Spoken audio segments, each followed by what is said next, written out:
नमस्कार, मैं हूं सत्येंद्र व्यंजन। जनचौक अपडेट में आपका स्वागत है। किसान आंदोलन उसके सामने एक बहुत नई और गंभीर चुनौती पेश आई है।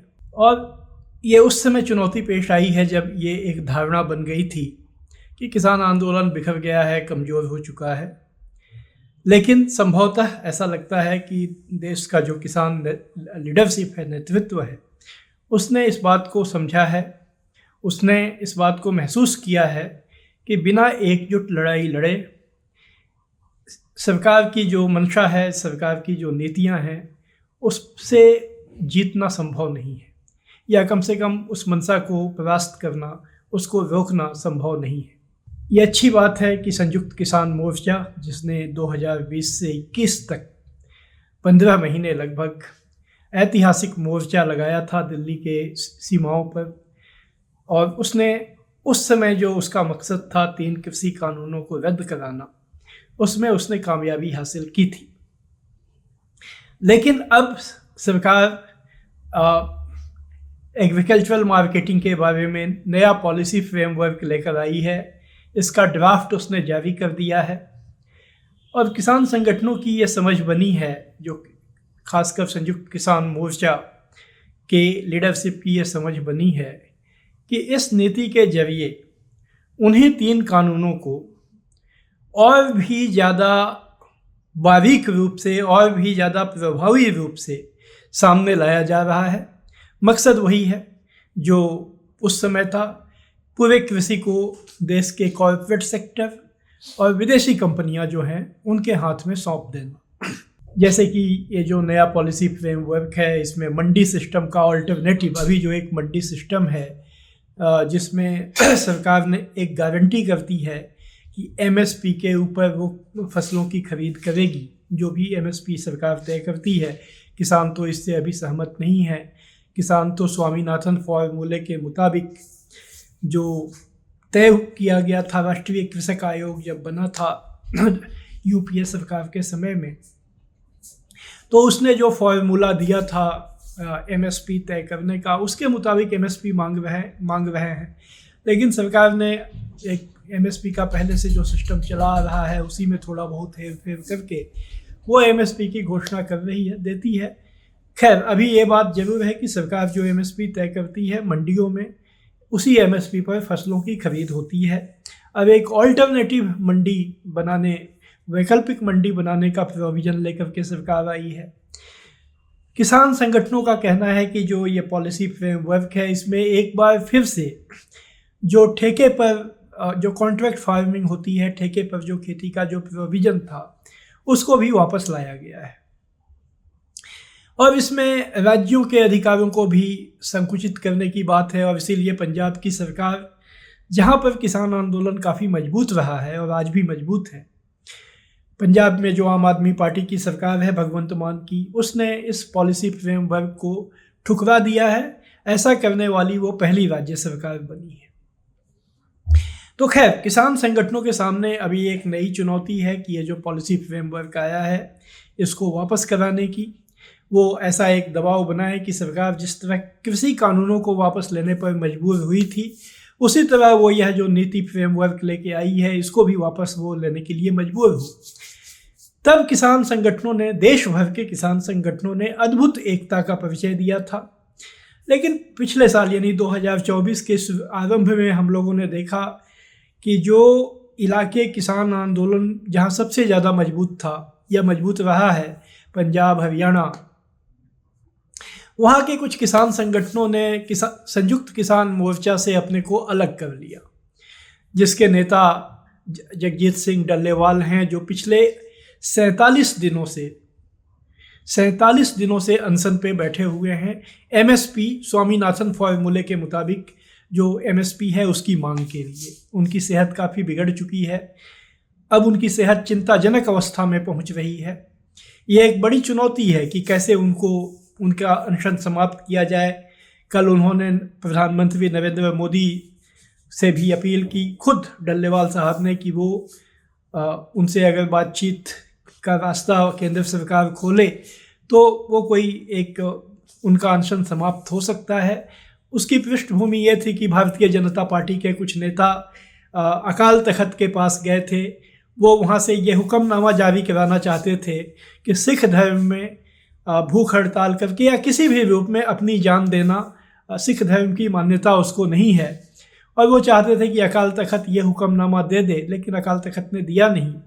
तो उसी सिलसिले में डड्डेवाल साहब ने कहा कि भाई तो आप जो अकाल तख्त के पास गए उससे बेहतर है कि आप मोदी जी के पास जाइए और उनसे कहिए कि वो इन मांगों को मान लें, हम अपना अनशन समाप्त कर देंगे। लेकिन ऐसा होने की कोई गुंजाइश तो दिखती नहीं है, कोई संभावना दिखती नहीं है कि केंद्र सरकार कोई पहल करेगी। केंद्र सरकार कोई भी पहल नहीं कर रही है।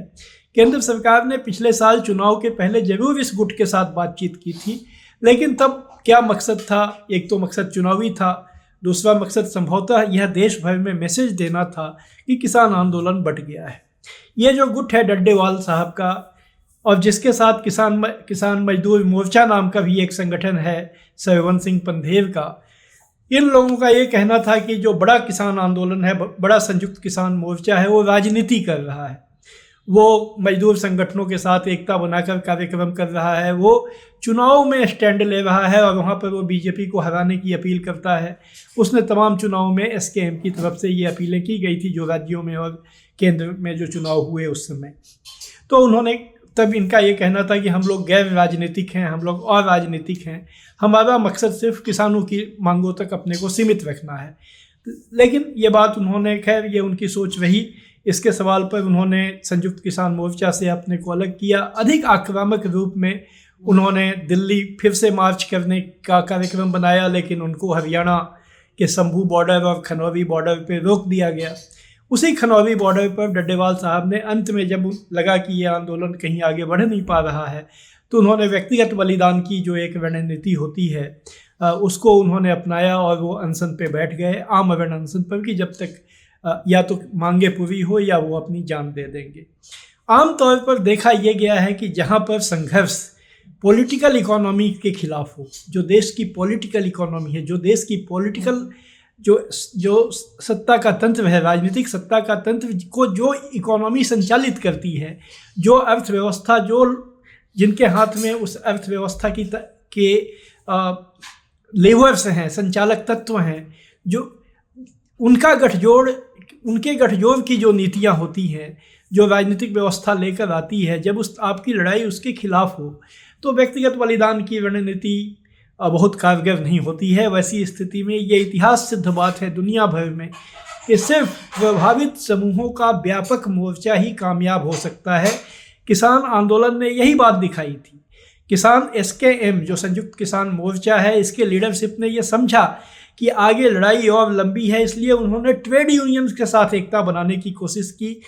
पिछले साल 14 फरवरी को भारत बंद का आयोजन का उन्होंने कॉल दिया था ट्रेड यूनियंस के साथ मिलकर, ताकि किसान मजदूर एकता बन सके।